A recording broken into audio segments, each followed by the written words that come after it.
Presidente, muy rápidamente. Y gracias, presidente de la SEPI. Me quedo con que nos van a dar la información relativa al contrato de Iberdrola, que hasta ahora fue misión imposible. Y, desde luego, cuanto más se nos impide a nosotros y a los representantes sindicales, es evidente que más sospechas hay sobre el mismo. Sobre Navantia Fene, nos gustaría, si usted tiene información de cuál va a ser su futuro, insisto, 1 millón de metros cuadrados, incluso con pretensiones de hacer obras con el elevamiento de la grúa pórtico de Astano para poder dedicarnos exclusivamente a esto.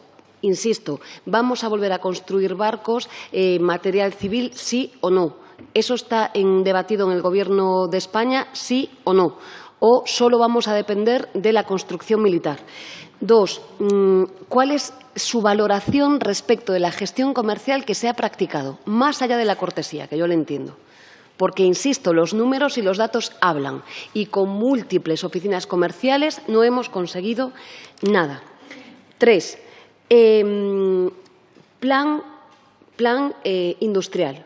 Nosotras tenemos, igual que los representantes de los sindicatos y de los trabajadores, discrepancias con el planteamiento que se está haciendo hoy mismo respecto de esta negociación. Es decir, compartimos perfectamente cuáles son las tasas de envejecimiento de las plantillas de Navantia, las conocemos de primera mano, nos hacemos eco de la necesidad de rejuvenecimiento de manera absoluta, pero queremos una tasa de reposición de 1:1. De 1:1. Si en mi comarca sale un trabajador, entra un joven o una joven. Este es el planteamiento.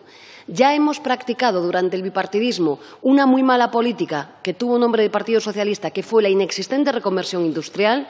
No voy a mirar al pasado, pero la segunda fue, efectivamente, amortizaciones de puestos de trabajo y prejubilaciones masivas. Insisto, aviso a navegantes, no vamos a ir por ahí. Y en las comarcas deprimidas, la mía y la suya, desde luego, va a ser 1:1. Gracias, Tristana. 4.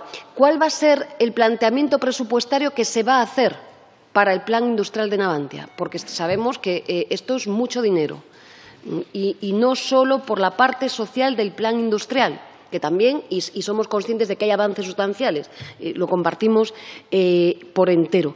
Y, desde luego, sí que nos gustaría, entendiendo, como usted ha dicho, que es una política de Estado, que cuando nos presentemos a concursos internacionales le demos la misma relevancia al máximo nivel como hacen los países que tenemos en Europa. Es decir, que si tiene que desplazarse la ministra de Defensa, como hace Francia, para defender ese contrato, que lo haga. Que lo haga. Y termino. No se me ha contestado a la renuncia del contrato de Brasil. Me parece gravísimo. Y que aquí se esté impugnando a una ministra de Defensa por defender la legalidad internacional. Luego concluya. Sí, termino. Me parece gravísimo cuando habría que dar explicaciones, e insisto, lo lamento porque no es de su gestión, de por qué se ha renunciado a este contrato en Brasil. Nada más y muchas gracias.